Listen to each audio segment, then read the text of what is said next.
जमात के लोगों की अब पहचान कर रही है, उनका इलाज कर रही है, लेकिन अब भी बहुत से ऐसे जमाती हैं जो कि कहने के बावजूद, बताने के बावजूद छिपे हुए हैं।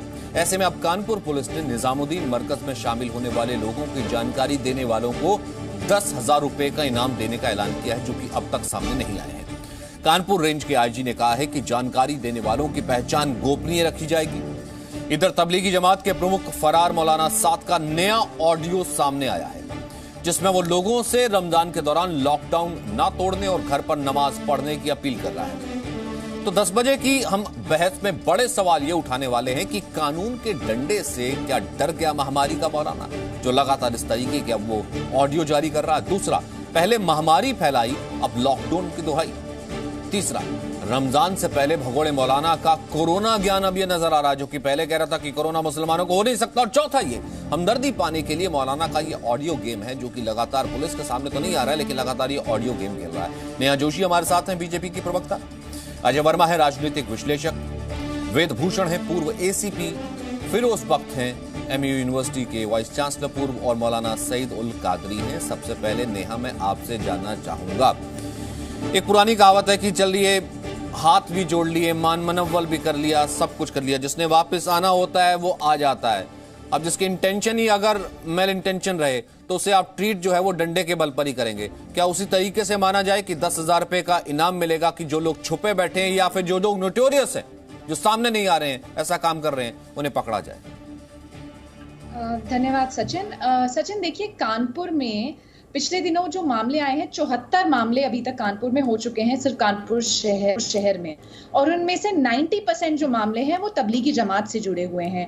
जाहिर है इस समय शासन प्रशासन सबका प्रयास यही है कि जितने कॉन्टैक्ट ट्रेसिंग से लोगों को आइडेंटिफाई किया जाए, उनको आइसोलेट करें और बीमारी को फैलने से रोकें। लेकिन ये बात ये है कि इतना बोलने के बाद भी, सारी फैसिलिटीज प्रोवाइड करने के बाद करने के बाद भी जो लोग सामने नहीं आ रहे हैं, उनके लिए यही एक चारा रह जाता है कि उनके ऊपर इनाम लगाया जाए। और ये पहला इंसिडेंट नहीं है सचिन, ये मध्य प्रदेश सरकार पहले कर चुकी है। आपको याद होगा, जो व्यक्ति डॉक्टर्स पर अटैक करने के लिए, जावेद खान नाम का व्यक्ति डॉक्टर्स पर जिसने अटैक किया था, और बाद में वो कोरोना पॉजिटिव पाया गया, तो मध्य प्रदेश सरकार ने भी किया था कि उसके ऊपर इनाम रखा था।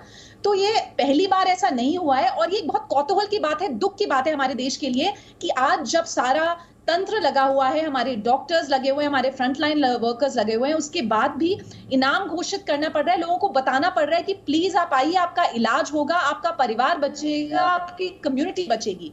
और जहां तक मौलाना साद जैसे लोगों की बात है सचिन, इन्हीं की टीचिंग्स और इन्हीं की जो रीच है, उसका नतीजा है ये कि आज भी कुछ लोग डर कर भाग रहे हैं या किसी भी कारण से छुप रहे हैं, क्योंकि इन्होंने इनमें एक बिलीव जगाया है कि आप मुस्लिम हैं तो आपको तो ये बीमारी इफेक्ट ही नहीं कर सकती। जबकि बार बार ऐसे इंसिडेंट्स सामने आ रहे हैं कि किस तरीके से जो मुस्लिम कम्युनिटी के हब्स हैं, वहां पर ये बीमारी सबसे ज्यादा फैल रही है इस इग्नोरेंस के कारण। मौलाना कादरी, कितना बड़ा फर्ज हो जाता है, और ये कितना बड़ा आपको जो है कचोटती है ये चीज कि कुछ लोग अब भी सिर्फ इसी चीज को आड़ बना करके, क्योंकि वो जमात में शामिल हुए थे, और जमात में तो तमाम मुस्लिम शामिल हुए थे, बहुत से लोग वॉलंटरली सामने आ गए, देखिए उनका इलाज भी हो गया, ठीक, घर भी चले गए। कुछ लोग उसी को आड़ बना करके तमाम मुस्लिमों को बदनाम कर रहे हैं, क्योंकि इनाम तो क्रिमिनल पर जारी किया जाता है ना, इनाम तो उस पर जारी किया जाता है जो कि भगोड़ा हो, भाग रहा हो, कुछ क्राइम किया हो। देखिए, जहां तक मुसलमानों का ताल्लुक है, यकीनी तौर पर वो अल्लाह और उसके रसूल सल्लल्लाहु अलैहि वसल्लम की हिदायत पर जो चलेगा वही मुसलमान होगा, और उसी के लिए सही माने में ईमान है।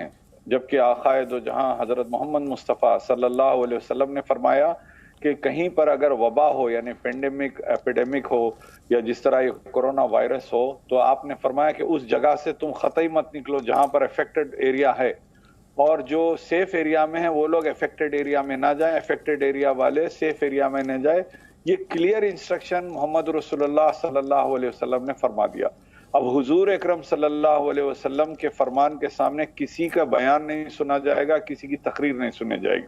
और जहां तक ये तबलीगी जमात वालों का ताल्लुक है, इन्होंने भी 40,000 से करीब तबलीगी जमात के लोग जो शरीक हुए या उनके रिश्तेदार या मुलाकाती थे, उन्होंने क्वारंटाइन किया और साथ दिया। मौलाना साद को छोड़िए, लाख हजारों की तादाद में तबलीगी जमात से वाबस्ता लोगों ने किया, उनका अमीर भले ही जो भी कहे कहे, लेकिन जो लोग ग्राउंड पे हैं उन्होंने पूरा कॉपरेट किया। अगर कोई कॉपरेट नहीं करता है तो कानून उसका अपना काम करेगा।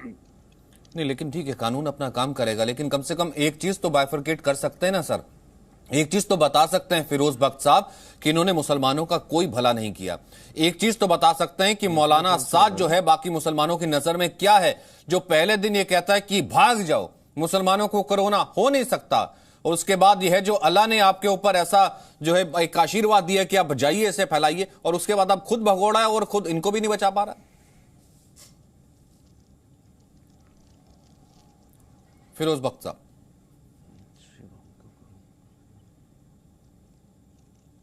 ये आवाज वहां तक पहुंची नहीं है। अजय वर्मा, इसको एलैबोरेट करना चाहेंगे?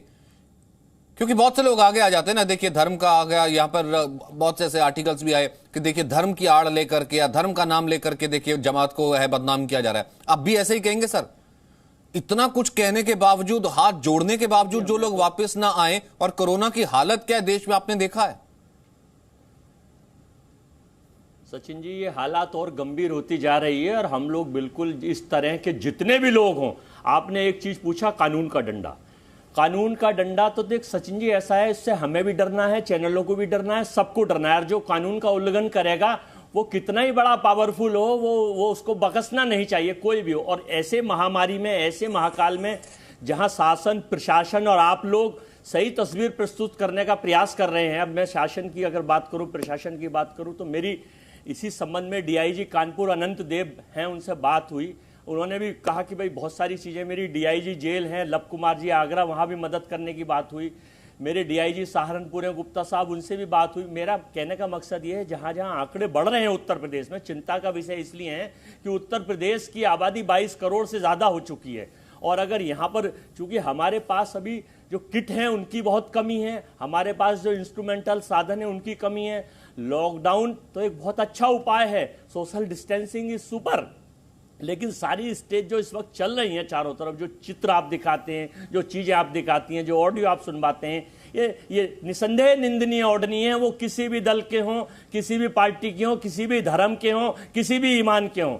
लेकिन कुछ चीजें मेरी आपसे ये अनुरोध है कि बहुत सारी चीजें इस वक्त जो चीजें दिखाई जा रही हैं लोगों में जागरूकता पैदा करने के लिए, आप लोग करते रहते हैं, लेकिन मैं ये कहना चाहूँगा कि प्रशासन, कुछ जगह प्रशासन और शासन बहुत अच्छा काम कर रहा है। कुछ लोग लोअर लेवल पे, हाई लेवल पे हो सकता है कुछ लोगों को बुरा भी लगता हो।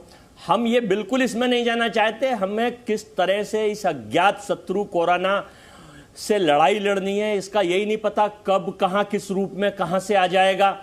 आपकी, छोटे की, बड़े की, ऊंचे की, नीचे की, सबकी एक ही तरीका है, एक ही सिस्टम है कि किस तरह से इसको बचाव करके और भारत को बचाने का पूर्ण रूप से प्रयास किया जाए। हम सलाम करते हैं डॉक्टर्स, हम सलाम करते हैं कर्मचारियों को, सफाई कर्मचारियों को, तो कम से कम उनकी भी तो मजम्मत कीजिए। सलाम करते हैं तो उनकी भी तो मजम्मत कीजिए। जो डॉक्टर्स पर पत्थर बरसा रहे हैं उनकी भी मजम्मत कीजिए। जो यहाँ पर डॉक्टर अग्रवाल के ऊपर पत्थर बरसा रहे थे, और वहां पर जब एक्शन लिया गया तो यह कह दिया गया एक सेक्शन के द्वारा कि मुसलमानों का जेनोसाइड की तैयारी हो रही है।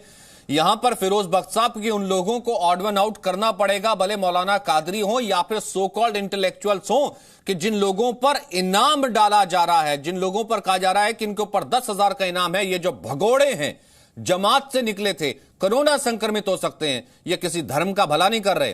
क्योंकि इनाम तो जिसके ऊपर डाला जाता है या जिसके ऊपर अनाउंस किया जाता है, वो तो या क्रिमिनल होता है या भगोड़ा होता है, एब्सकॉन्डर होता है। हाँ, देखिए सचिन जी, आपने बिल्कुल सही बात कही है। और मुझे देखिए, ये लोग इसलिए भगोड़े बन गए हैं, ये इसलिए सबमिट नहीं कर रहे हैं अपने को, डॉक्टर्स को और पुलिस को। एक तो इनके मन में डर बैठ गया है, सोच रहे हैं पुलिस शायद हमें मारेगी, पीटेगी या हमें हवालात में बंद कर देगी, जबकि बिल्कुल गलत बात है। पुलिस इनको नई जिंदगी देने के लिए डॉक्टर्स के पास ले जाएगी। एक तो ये इनको कहीं भ्रांति हो गई। दूसरी भ्रांति ये है कि इनके जो अमीर हैं मौलाना साद कांधलवी, उनको चाहिए था वो एक मौलाना आज़ाद की तरह बात करते, वो मौलाना हुसैन अहमद मदनी होते या इस तरह का एक अच्छा रास्ता उनको बताते। लेकिन मुझे बड़ा अफसोस है कि जो काम कर सकते थे वो काम नहीं किया, बल्कि वो खुद तो चले गए, पता नहीं क्वारंटीन में चले गए, कहाँ ऐशो इशरत में चले गए। ये बेचारे गरीब जो जमाती थे, जो पागल होते हैं, उनके पीछे जान देते हैं, मरते हैं, उनको मरने के लिए छोड़ दिया। तो मेरा ख्याल ये है कि अब तो जो अब सिचुएशन बहुत, अब अपना वो ओसामा बिन लादेन की तरह वीडियो भेज रहे हैं, ऑडियो भेज रहे हैं, ये क्या तरीका है? इनको पहले ही दिन जो है सरेंडर कर देना चाहिए था और पहले ही दिन इनको सारे जमातियों को इंस्ट्रक्शन देनी चाहिए थी, जहां भी हैं अपनी जिंदगी बचाने के लिए आ जाएं। अब देखिए, जमाती खुदा न खास्ता खुद भी मारा जाएगा, अपनी फैमिली को लेके मरेगा, उसके साथ जो लोग, हज़ारों लोग जो उसके साथ आएंगे कांटेक्ट में, और लाखों लोग भी हो सकते हैं, चेन तो नॉन स्टॉप होती है।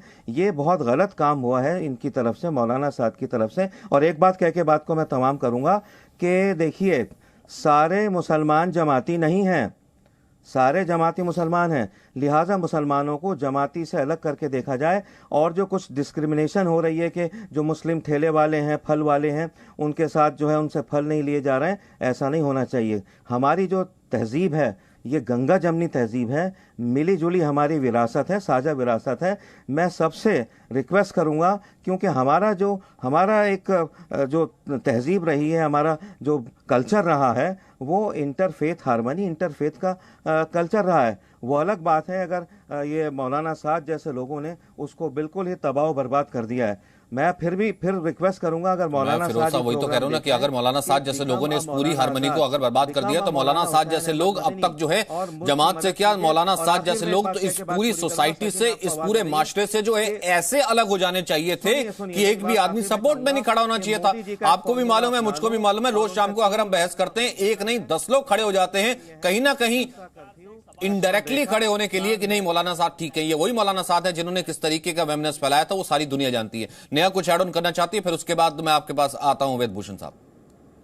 सचिन, मैं एक बात की तरफ आपका ध्यान आकर्षित करूंगी कि फिरोज बख्त साहब जो हैं वो भी मुस्लिम हैं और एक सेम वॉइस में कहूंगी वो हैं, लेकिन अनफॉर्चुनेटली फिरोज बख्त और उनके जैसे कई मुस्लिमों की जो रीच है वो उतनी नहीं है जितने मौलाना साद की है। आप ध्यान देंगे, मौलाना साद का जब वीडियो सामने आया था उसके बाद कितने टिकटॉक और विभिन्न माध्यमों से वीडियो निकलने लगी जिसमें कहा जा रहा था कि 5 बार के जो नमाजी उनको कोरोना छू भी नहीं सकता। सो अनफॉर्चुनेटली मौलाना साद जैसे लोगों की रीच जो है वो मुस्लिम समाज में, और खासकर वो तबका जो शिक्षित नहीं है, जिसके पास ज्यादा साधन नहीं है, उन तक कितनी ज्यादा है और उनको इतनी लेजिटिमेसी मिली हुई है, जैसा आपने कहा कि उनको डिफेंड करने के लिए लोग खड़े हो जाते हैं। ये बहुत बड़ा खतरा है और यही कारण है कि हमारे हेल्थ वर्कर्स भी इस समय डेंजर में है, और इस समय जो वो तमाम लोग जो इनके इन्फ्लुएंस में है वो सब अपने आप को खतरे में डाल रहे हैं और सरकार को इस तरीके के कदम उठाने पड़ रहे हैं।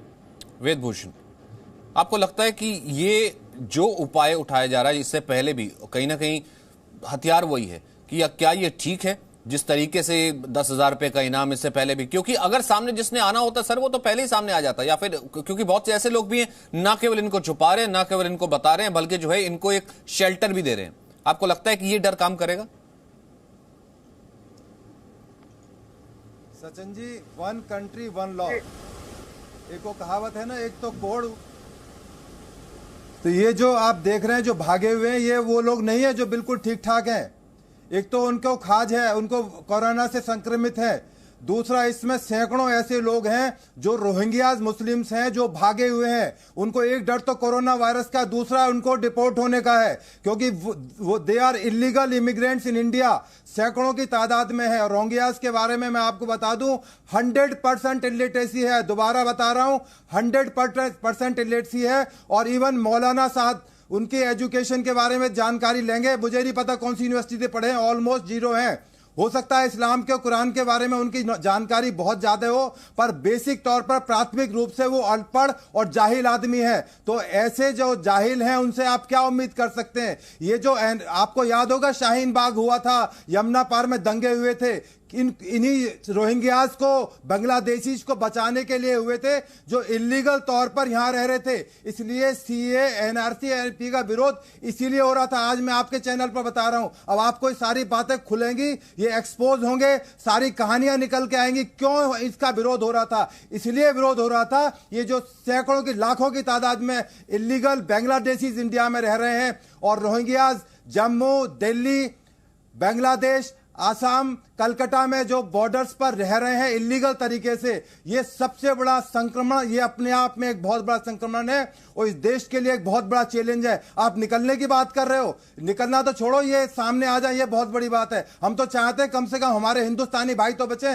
इंडियन मुस्लिम बिल्कुल CA-NRC खिलाफ नहीं थे, इनको भड़काया जा रहा था कि यदि ये CA-NRC आ गया तो ये लोग जो रोहिंग्याज हैं, बांग्लादेशी हैं, जो आज कोरोना वायरस की चपेट में है और सामने नहीं आ रहे हैं, और ये सबसे बड़ा खतरा आज हिंदुस्तान के लिए। सचिन जी, मैं आपके चैनल पर जिम्मेदारी से बता रहा हूं, इनके जो मौलाना, जो इनके जो रोहिंग्याज के लीडर हैं, उनसे रिक्वेस्ट है कि अपने आदमियों को रिक्वेस्ट करें, बाद में निर्णय होता रहेगा ये जाएंगे म्यांमार वापिस या बांग्लादेश जाएंगे नहीं जाएंगे, फिलहाल वो सामने आए, अपने आदमियों से रिक्वेस्ट करें, जैसे मौलाना साहब।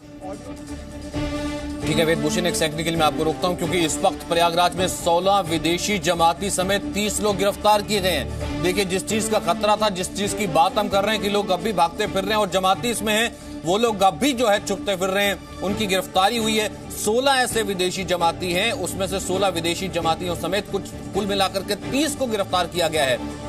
इलाहाबाद यूनिवर्सिटी के प्रोफेसर भी इसमें मौजूद हैं।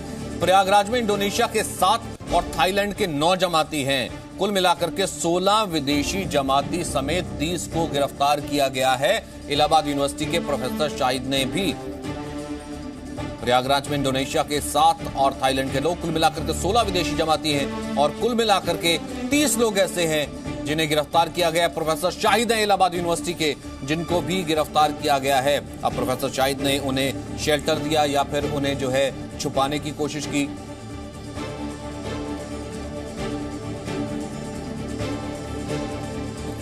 इसी चीज का खतरा है कि एक तरफ कोरोना के केसेस लगातार बढ़ते चले जा रहे हैं, दूसरी तरफ मौलाना साहब के एक तरफ ऑडियो आना, और ऐसे में क्या ये इतनी गंभीर साजिश है कि एक तरफ कहने के बावजूद, एक तरफ तमाम तरीके के मान मनव्वल करने के बावजूद, डर के बावजूद और उसके बाद अब इनाम घोषित करने के बावजूद भी विदेशी जो है वो सामने नहीं आ रहे हैं। वो जमाती जो कि जमात में गए थे, जो कि कोरोना संक्रमित भी हो सकते हैं, वो सामने नहीं आ रहे हैं। न जाने कितने लोगों से मिल सकते हैं, न जाने कितने लोगों के संपर्क में आ चुके हैं, और ये कितना ज्यादा खतरनाक हो सकता है जब ऐसे में तमाम ऐसे के एक तबका जो कि सामने आ जाता है ये कहते हुए कि ये मुसलमानों को जो है बदनाम करने की कोशिश है। अब भी वक्त है, उन्हें आगे आना चाहिए, लगातार बताना चाहिए कि कम से कम ये कौम का भला तो नहीं कर रहे, ये सिर्फ और सिर्फ कहीं ना कहीं क्रिमिनल एक्टिविटीज कर रहे हैं, अगर इस तरीके से कोरोना फैलाने का काम कर रहे हैं। छोटा सा ब्रेक, वापस आ रहे हैं।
वक्त जो खबर आ रही है, दिल्ली गाजियाबाद के गाजीपुर बॉर्डर के पास काफी बड़ा जाम लगा है।